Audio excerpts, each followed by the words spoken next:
Good afternoon po. Good afternoon po. Welcome to DPWH Sorsogon 2nd District Engineering Office, Payawin, Bulan, Sorsogon. Scheduled for today's pre-bid conference are two infra projects. 25 FL0021, construction of road Barangay A. Bonifacio to Barangay San Francisco, Bulan, Sorsogon. And 25 FL0032, construction of road Barangay Olandia, Barcelona, Sorsogon. Today is February 26, 2025, and present here are the following. Levi Pura Jr., back chairman. Erwin S. Encinares, back member. Chloe F. Valeros, back member. Dave Clint B. Almilia, back vice chairman. Joanna C. Calagos, back member. Abby Rodriguez, planning representative. Nathaniel B. Alegre, back secretariat. And Christian E. Austria, ID representative. Mr. Chair, meron na po tayong quorum and wala po tayong representative from contractor. Since we already have a quorum, this pre-bid conference is now called to order. The agenda for this pre-bid meeting are as follows. Basic contract data, requirements of bidding documents, eligibility criteria, documents to be submitted by the bidder, including technical and financial proposals, criteria and procedures for eligibility check, preliminary examination of bids, detailed evaluation of bids, post-qualification and award, summary of proceedings including bid bulletins to be issued, questions, comments from the bidders, and replies of PAC and other representatives of clearing entity, and other matters. To discuss the basic contract data is Engineer Abby Rodriguez. Contract ID number 25 FL0021, construction of road Barangay A. Bonifacio to Barangay San Francisco, Bulan, Sorsogon. Located at Bulan, Sorsogon, the approved budget for the contract is 48,250,000 pesos. Brief description: construction of road, source of fund, GAA FY 2025, contract duration 173 calendar days, cost of bidding documents 25,000 pesos, submission of bids scheduled on March 11, 2025 until 10 o'clock a.m. Opening of bids March 11, 2025 immediately after closing receipt of bids. Major category of work, the code is RCP. Here is the sample of bill of quantities and bid data sheets. All of these are downloadable from DPWH website or PhilJobs website. The minimum manpower requirement for the minimum years of similar experience for project manager 1 year, project engineer 1 year, materials engineer 1 year, general construction foreman 1 year. Minimum years of similar or related experience for project manager 3 years, project engineer 3 years, materials engineer 2 years, safety health officer 1 year, and general construction foreman 2 years. The minimum equipment requirement: backhoe 1 unit, bar cutter 1 unit, boom truck 1 unit, bulldozer 1 unit, chainsaw 1 unit, concrete saw 1 unit, concrete skidder 1 unit, concrete vibrator 2 units, dump truck 3 units, joint sealer machine 1 unit, 1 bagger mixer 1 unit, payloader 1 unit, plate compactor 1 unit, vibratory roller 1 unit, and water truck or pump 1 unit. Here is the sample of special conditions of contract. Again, all of these are downloadable from DPWH website or PhilJobs website. Here is the plan and specification for the construction of road Barangay A. Bonifacio to Barangay San Francisco, Bulan, Sorsogon. Here is the location of the plan and other details of the plan. Next, contract ID 25FL0032, construction of road Barangay Olandia, Barcelona, Sorsogon, located at Barangay Olandia, Barcelona, Sorsogon. The approved budget for the contract is 9,900,000 pesos.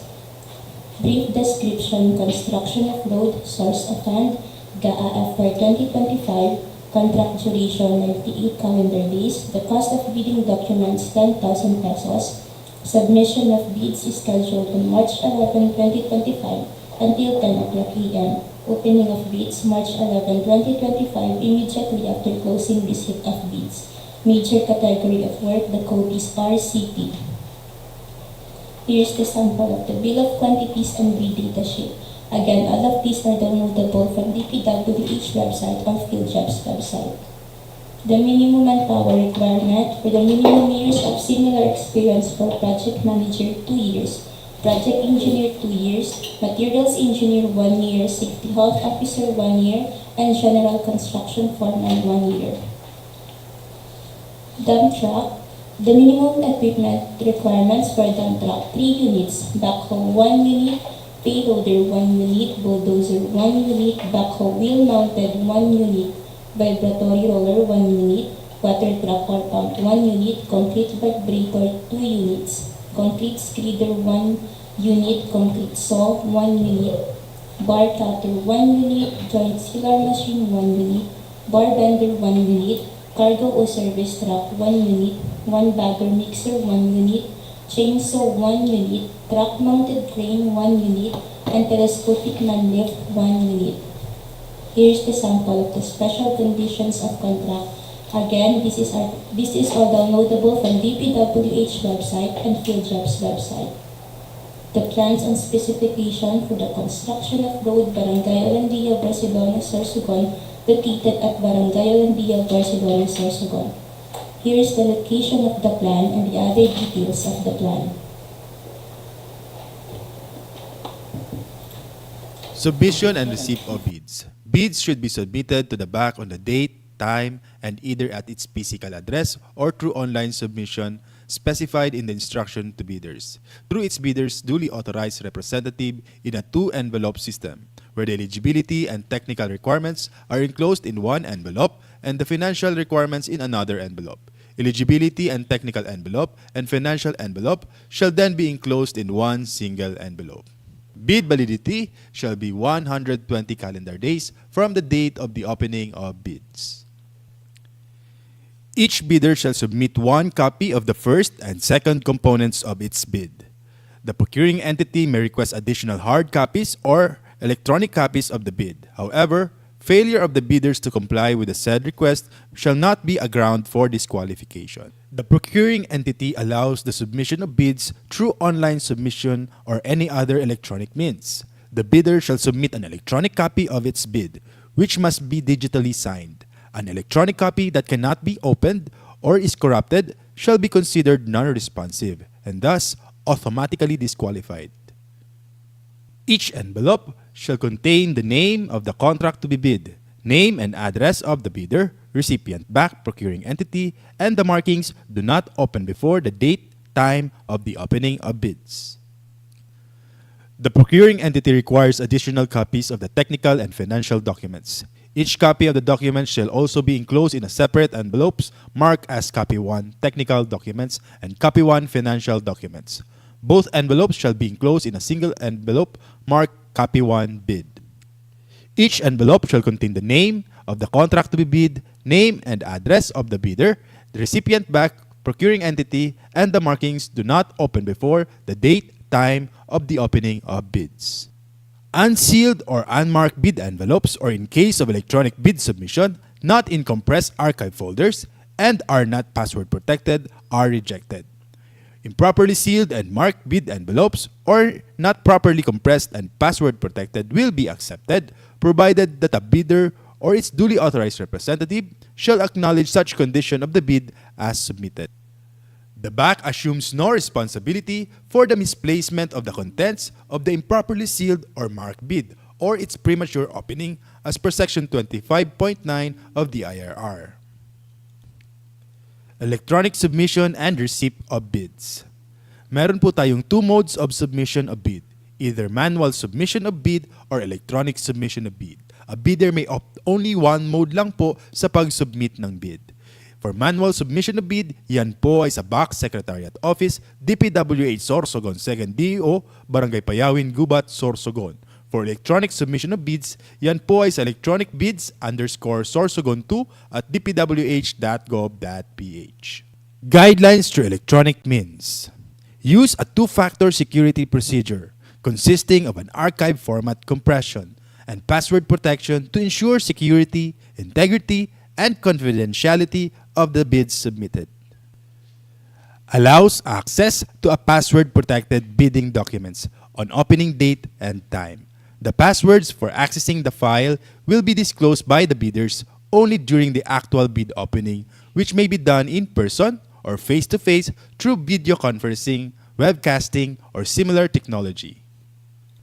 Capable of generating an audit trail of transactions to ensure security, integrity, and authenticity of bid submissions.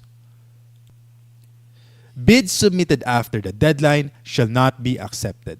The BAC Secretariat shall notify in writing all bidders whose bids it has received through its PhilJEP's registered physical address or official email address within 7 calendar days from the date of the opening of bids.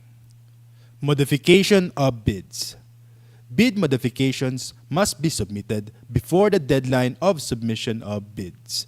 The bidder shall not be allowed to retrieve its original bid. However, the bidder may submit new bid equally sealed, properly identified, linked to its original bid, and marked as a modification. Withdrawal of bids. Letter of withdrawals must be received prior to the deadline for submission and receipt of bids. For bids withdrawn within the interval between the deadline and the expiration of the bid validity, the bid security shall be forfeited. For electronic bid submission, bidder shall send another bid equally secured, properly identified, and labeled as modification of the one previously submitted. The time indicated in the latest bid receipt page generated shall be the official time of submission. Requirements of bidding documents. The following documents are posted in the DPWH websites and PhilJEPs to aid our contractors in preparation of their bids. The following documents are invitation to bidders, instruction to bidders, general conditions of contract, special conditions of contract, bid datasheet, drawings, bill of quantities, and sampled forms. Eligibility criteria. To be eligible to participate in the bidding of the said projects, a bidder must be a duly licensed Filipino citizen for sole proprietorships, partnerships duly organized under the laws of the Philippines, and of which at least 60% of the interest belongs to the citizens of the Philippines, corporations duly organized under the laws of the Philippines, and of which at least 60% of the outstanding capital stock belongs to the citizens of the Philippines, cooperatives duly organized under the laws of the Philippines, or persons, entities forming themselves into a joint venture as per Section 23.4.2 of the IRR. Foreign bidders may be eligible to participate in accordance with the guidelines issued by the GPPB as per Section 23.4.2.2 of the IRR. Bidders must have a valid pickup license, must have a single largest completed contract that is similar to the contract to be bid, at least 50% of the ABC. Contractors under small a and small b categories without similar experience, provided that the cost of the contract to be bid is not more than the ARCC of registration. Bidders must have an NFCC at least equal to the ABC. Eligibility and technical documents to be submitted by the bidders. We encourage our bidders to enroll in the civil work application to facilitate the fast evaluation of their eligibility. However, if they have not yet enrolled in the CWA, these are the documents they have to submit. Class A legal documents, PhilJEP Certificate of Registration, Mayor's Permit TTI Tax Clearance. Number 2, Pickup License and Registration. Number 3, Statement of all ongoing government and private contracts. Number 4, Statement of single largest completed contract. Number 5, Computation of the NFCC. Number 6, Valid joint venture agreement if applicable. Number 7, bid security. Number 8, project requirements, organizational chart for the contract to be bid, list of contractors' key personnel, list of contractors' major equipment units, owned, leased, or under purchase agreement. Number 9, omnibus sworn statement duly notarized as per GPPB Resolution Number 16, 2020. Eligibility requirements. All bidders shall upload and maintain in PhilJEPs a current and updated file of the following Class A eligibility documents under Section 23.1 and 24.1 of the IRR. Class A legal documents. PhilJEP Certificate of Registration, Platinum Membership, containing SEC Certificate of Registration, DTI Registration, Mayor's Permit, business permit, tax clearance, audited financial statements.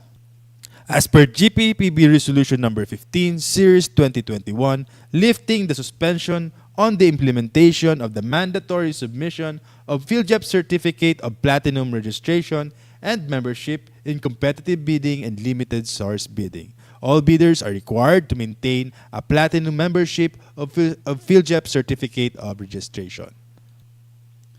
Class A Technical Documents. Statement of all ongoing contracts. Statement of single largest completed contract. Valid PCAB license, special PCAB license for joint venture agreements. Class A financial documents, net financial contracting capacity or the NFCC. Class B, in case of joint venture, the joint venture agreement entered into parties must be attached. Legal eligibility requirements, Class A, tax clearance. As per Executive Order 398 Series of 2005, submission of BIR receipt for renewal of tax clearance will not suffice in lieu of a valid tax clearance requirement, since substitution is not allowed under Section 34.2 of the IRR. Submission of provisionary tax clearance issued by the BIR for bidding purposes is not acceptable form of tax clearance, as per GPPB Resolution Number 1, Series of 2014. Recently expired mayor's permit, business permit, shall be accepted together with the official receipt as proof that the bidder has applied for renewal within the period prescribed by the LGU. However, the renewed permit shall be submitted as post-qualification requirement in accordance with Section 34.2 of the IRR. Statement of all ongoing government and private contracts.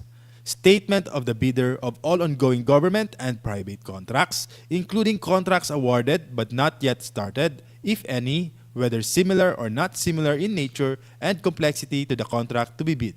The statement shall include all information required in the bidding documents.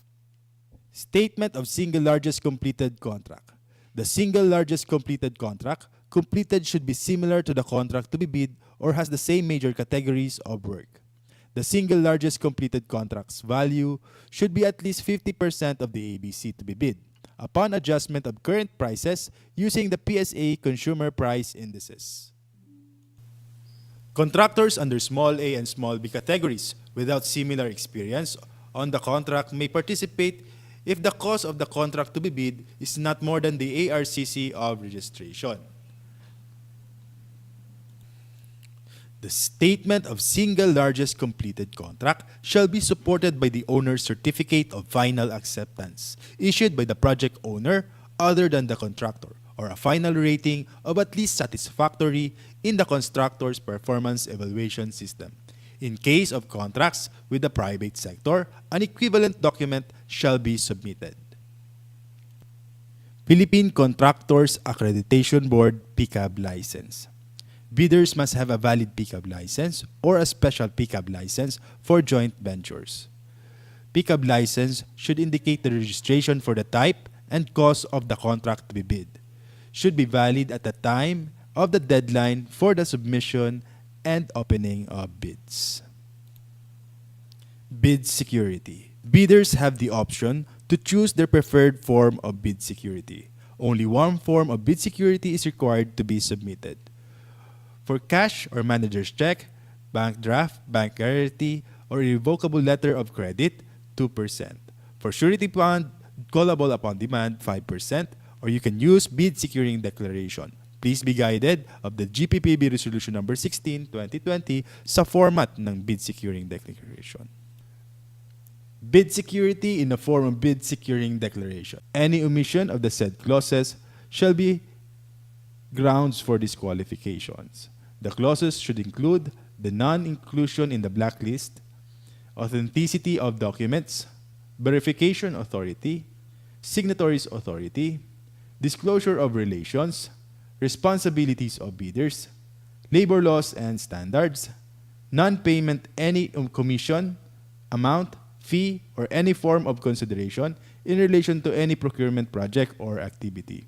In case of advance payment was made or given, failure to perform or deliver any of the obligations and undertakings in the contract shall be sufficient grounds to constitute criminal liability. Second envelope, financial proposal.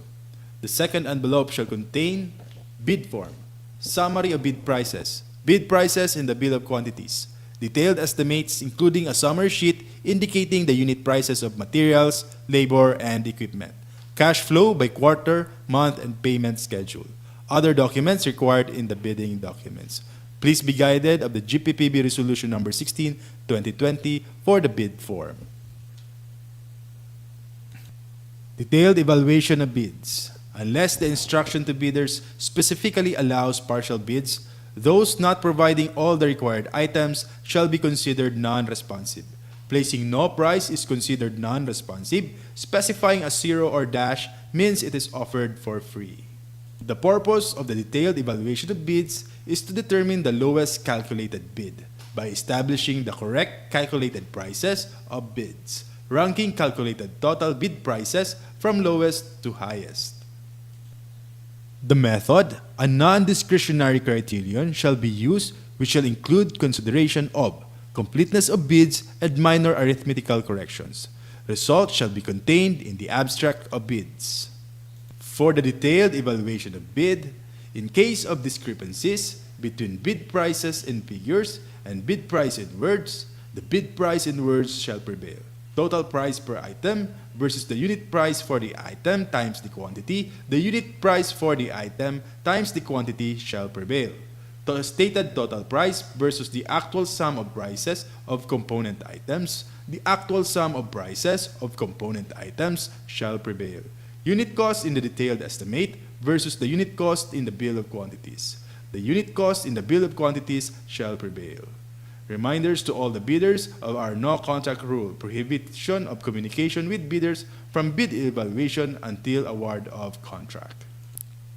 For post-qualification, the purpose is to determine whether the lowest calculated bid complies and is responsive to all requirements and conditions as specified in the bidding documents, to be the lowest calculated responsive bid. The method, a non-discretionary pass or fail criterion, which shall be used to verify, validate, and ascertain all statements and documents by the lowest calculated bid. Other matters. In compliance with Department Order Number 28, Series of 2024, three-strike policy in the procurement of infrastructure, goods, and consulting services. Bidders are reminded of the classification of offenses that triggers the three-strike policy and exceptions. 1. Withdrawal from the bidding process, submission of a non-participation letter, or failure to submit a bid after purchasing the bid documents. 2. Submission of late bids without valid reasons, as determined by the bank. 3. Submission of patently insufficient bid, A. During eligibility screening and or shortlisting, B. During bid evaluation, C. During post-qualification. Enforcement of penalties. If a bidder commits any of the three major offenses, acts listed above 3 times within a year, and if these three offenses are of similar or identical nature, it will trigger the enforcement of administrative penalty, suspension from participating in all DPWH procurement activities and entering into contract with any DPWH procuring entity, blacklisting of the suspended bidder 1 year. Bidder will also face bid security forfeiture and must comply with the enforcement of the bid securing declarations condition.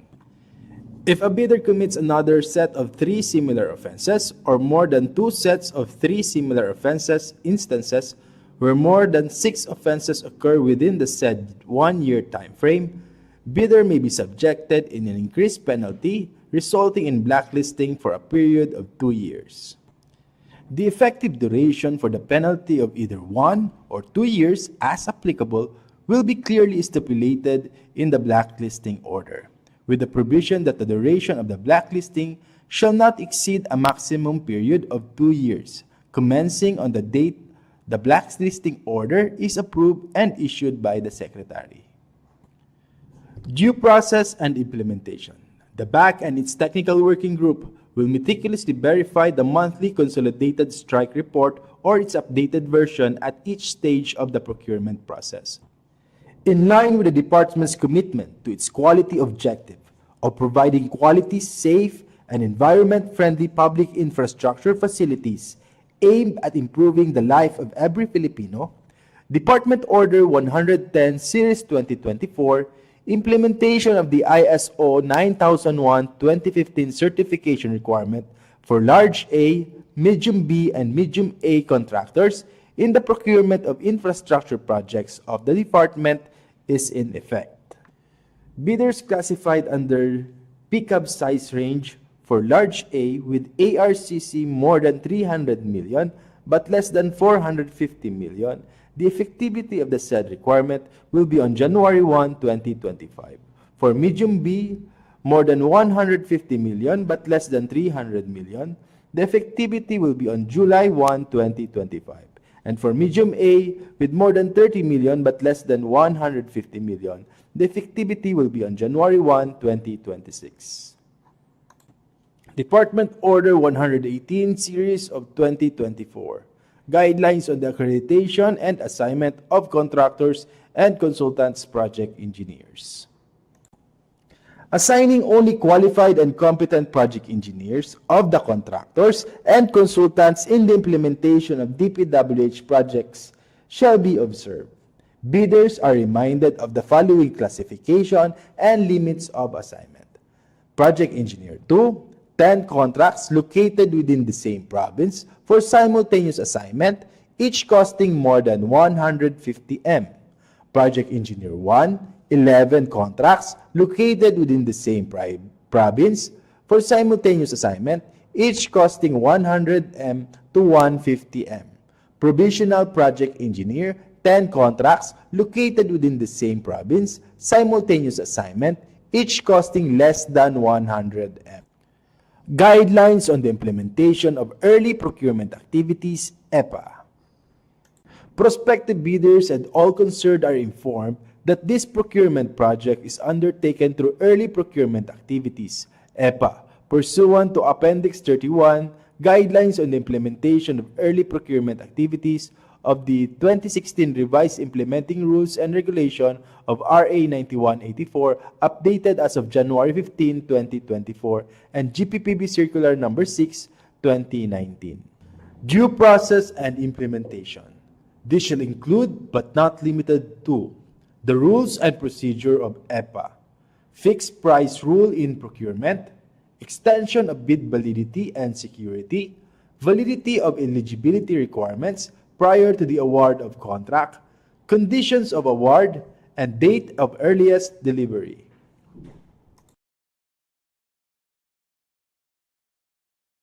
Our clarifications. And since we have no other matters to discuss, this pre-bid conference for today is now adjourned.